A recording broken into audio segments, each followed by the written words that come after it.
the man who promised wealth and delivered America's greatest nightmare. Imagine waking up on an ordinary Thursday, leaving home with a newspaper under your arm, and before lunchtime discovering that everything you had built over a lifetime had simply ceased to exist. Not because you made a mistake, not because you didn't work hard enough, but because you trusted a promise that sounded too good to be questioned. It was October 24th, 1929. Later, the world would learn to call that day Black Thursday. In just 6 hours, $14 billion evaporated. Telephone lines collapsed. Brokers shouted orders no one could hear. 13 million shares were dumped onto the market as if they were on fire. And in the middle of that chaos, almost no one noticed something unsettling. It hadn't started there. It had begun months earlier, with a single sentence spoken by one man.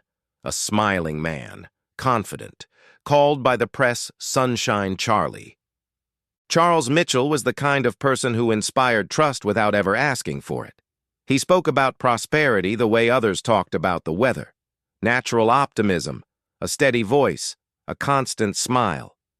In the 1920s, when America was intoxicated by Ford cars, jazz echoing through clubs, radios glowing in living rooms, and skyscrapers rising like steel promises, Mitchell seemed like the perfect prophet of that collective dream. He was not born powerful.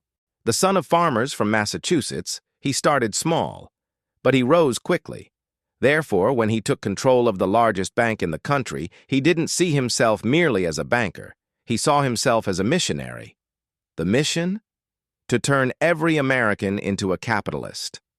Until then, stocks were toys for the rich, a closed, exclusive club, far removed from ordinary citizens. Less than 1% of the population invested in stocks. Everyone else kept money in banks, bought government bonds, followed the rules of safety. But Mitchell looked at that and saw waste. Therefore, he decided to open the doors of the financial casino to everyone. Why should only the rich get richer? He asked, and the question was too seductive to ignore. Mitchell created a company inside his own bank to sell stocks directly to account holders. You walked in to open a savings account and walked out owning a piece of America. It wasn't just an investment. It was identity. You were no longer just a worker. Now, you were an investor. Salespeople didn't talk about numbers, they talked about dreams. They spoke to streetcar drivers about independence, to secretaries about their children's pride, to factory workers about no longer taking orders. Everything was carefully rehearsed. Psychology, ambition, vanity. Nothing was left to chance. Then came the most powerful trick of all, buying stocks without having the money. Put down just 10%.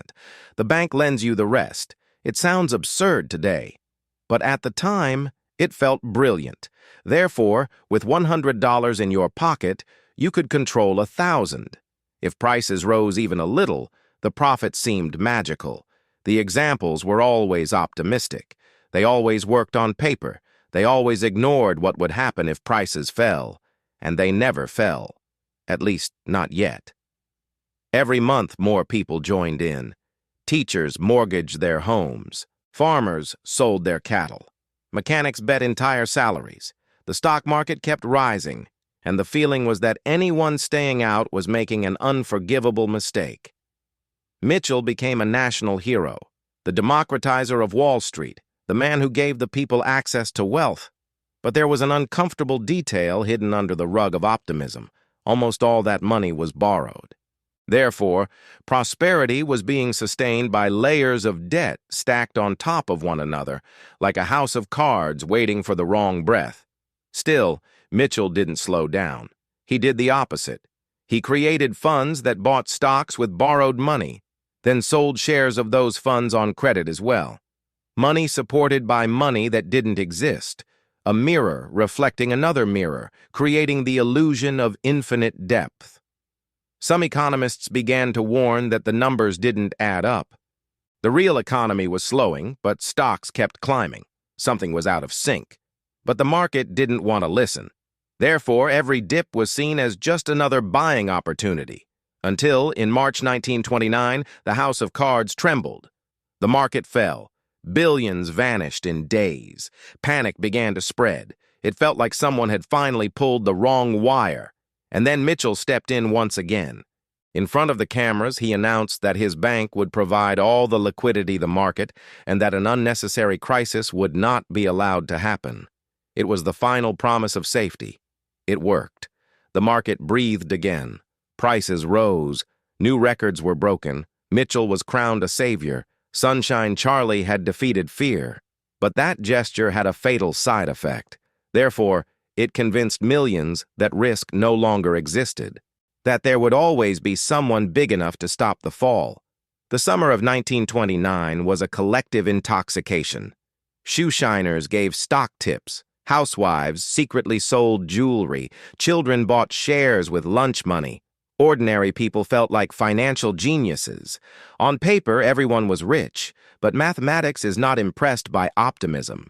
With only 10% real money supporting the market, a small drop meant total destruction. And when the most experienced investors realized this, they began to exit quietly, selling slowly, without noise, without warning anyone. Until, in October, someone blinked.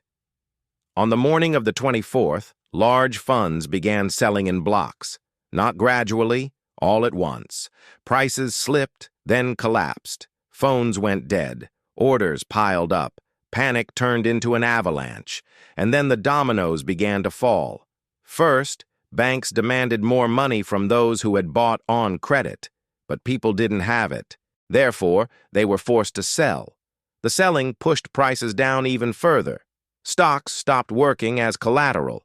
Banks stopped lending. Some collapsed. Others pulled back everything they could. The system froze. 5 days later, on Black Tuesday, the final collapse.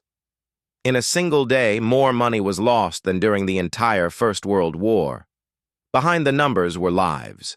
A mechanic in Detroit lost everything and received an impossible margin call.